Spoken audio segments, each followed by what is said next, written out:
To some, Google's acquisition of YouTube, it just seems like another day of boring financial news, but $1.65 billion is no figure to laugh at. This is big business, folks. Is the website really worth it, though? That's the question. The place is full of some incredibly random user-generated content, not to mention a lot of copyrighted work. So will the new bosses ruin our beloved YouTube? Broadcast yourself, kids and ladies. It's The Loop.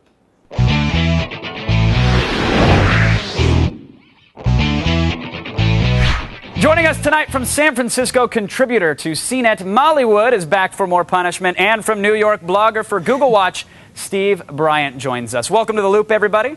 Molly, I want to start with you here. As the casual viewer here, our folks at home are watching, they're on YouTube, they're making videos, they're part of the community, they're entrenched. How does this acquisition by Google affect them? How is this going to harm me when I wake up in 3 to 4 months down the road? Well, I'm sure you're panicking a little bit because everybody knows that Google wasn't so kind when they bought Blogger. I mean, they said they would leave them alone, and I've already screen printed 14 protest shirts. I'm very angry here, and they're open source, by the way, if you want to get them. That's the kind of man I am. But they say, they say they're going to leave it alone, and I actually think YouTube is going to be left alone. That doesn't mean it's not going to change, though, because YouTube, unfortunately, is finding out that they're going to have to go legit. So some of the content's going to change. It might turn out to be a good thing, though, because you might be getting a full TV show, for example, from the network instead of like 10 minutes of that show. True, but over $1 billion to buy a brand and then leave it alone. I mean, Steve, you wrote on your blog that you thought it might have been a hasty decision by Google. Do you think Yahoo forced their hand? I know they were in the running for it. Do you think Google really acquired a company and paid this absorbent amount of money and they really aren't going to do anything with it?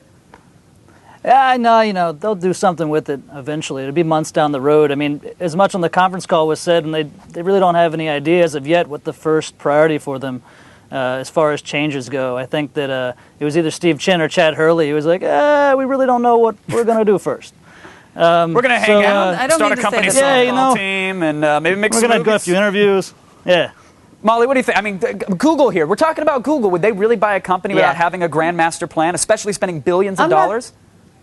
I'm not trying to say they're not going to do anything with YouTube. I just think they aren't going to go in and Googleify it and totally change it. But, they're going to be advertising all over that sucker. They definitely bought YouTube because it's a huge advertising platform with about a bajillion eyeballs. They're definitely going to index all those YouTube videos so that their video search is turning up YouTube videos everywhere you look, which is actually going to make their search really great. So I think you'll definitely see some changes, but I think they're not going to, take it apart. They're very into the YouTube community. They said that they want to build it up, and I think that they're going to stick to that. Well, here's the thing. Part of the YouTube community involves a lot of copyrighted works. Clips of this show's on there. Howard Stern this morning was talking about how he's going to sue YouTube because his video-on-demand content's on there. And a couple weeks ago, Mark Cuban, the owner of the Dallas Mavericks, the guy's a millionaire himself. He owns several Segways. He said, listen, someone would be crazy, absolutely nuts. They'd be, quote, a moron to purchase Google. And now he updated his blog. He said, listen, I still think Google is a bunch of morons, essentially because they're going to be sued now for all the copyright infringement.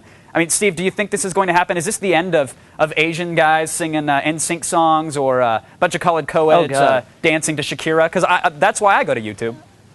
And me too. I actually go for people that have like daisies for prehensile tails and stuff like that. But you know what? Everybody has this thing where YouTube is Napster. It's like we have this collective Vietnam nightmare about the wars we've been in before. I don't think that's going to happen because I think what Google's going to try to do very effectively, at least I hope, is that they will convince content owners and copyright owners that it's better to have, economically for them, to have their stuff visible on YouTube's site and to be in partnership with YouTube than to sue them. That said, people are probably going to sue YouTube, and I think there's been some rumblings about that. Sure. Today. Well, Molly, we've heard that there has been some deals struck. Certain major networks are going to make their content available. But do you think Google's going to be the catch-all for this kind of content on the internet? We know Fox has MySpace. They're going to put their clips there. Do you think they're going to be suing over a Stewie Griffin Family Guy clip popping up on YouTube a couple months down the road? Yeah, it's going to be interesting. I don't think that there's the flood of lawsuits, the line of people waiting to sue like there used to be. But I think they're definitely going to have a little problem with Fox. And it's either going to be that they're never going to be able to get Fox content onto YouTube, which will be a problem since they've signed deals with CBS and Warner Music and Universal, or I guess it's possible that Fox could line up and try to sue them. I think so far, though, they've been within the law. They've taken down content when they're asked. And I think that a lawsuit probably wouldn't get that far. And frankly, Google can afford to defend themselves. This is true. If there's one company with the pockets deep enough to fight that fight, it's Google at this point. I mean, Steve, now, in their press conference yesterday, Google was touting their copyright detection systems. Apparently, they're going to automatically scan videos and be able to keep off, watermark content. Do you really think this is a reality, or is this just kind of fluff to kind of keep those lawyers at bay in the meantime? Yeah, I think it's kind of fluff. I think that it'll definitely happen. I think that with YouTube's similar copyright protection system, both companies are developing, it seems like, that might become the de facto standard for a video sharing site, which might actually mean bad things for other video sharing sites. All right, Molly, very quickly, do you think that Google paid far too much for YouTube, or do you think it was a sound investment at this point in time?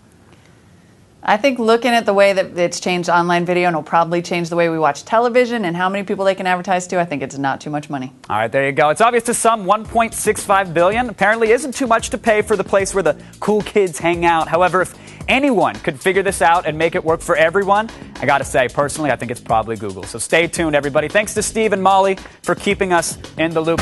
He's one of the most talented and controversial comedians of our time. Icons, Sacha Baron Cohen, November 5th at 11, only on G4.